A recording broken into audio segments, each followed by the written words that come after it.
I was teaching a workshop last night. Hi, I'm Dr. Patty Ford, and I was teaching a workshop last night, and a really cool nugget that came from it that wasn't planned is I was teaching a bunch of women in a Pilates studio that does group classes and individual training, and the instructor is very well versed in food.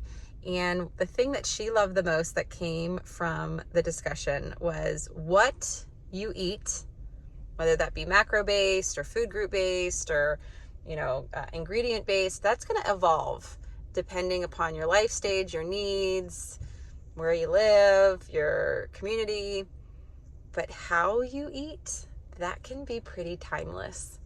And so learning how to eat with intention and pause and presence is hard in our society right now.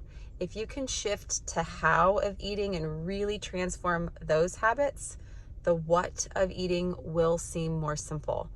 And sometimes we do need to honor the what. And sometimes our logistical and very intellectual brains can, okay, let me figure this out, and then slowly work on the how, slowly heal the nervous system, slowly.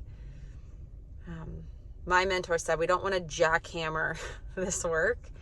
We just want to slowly nudge and kindly hug that we're okay and we can heal slowly. So the how of eating is very slow and kind and patient and curious. And if you can do that, then your health will become a priority. It just naturally falls into place. Hope this helps.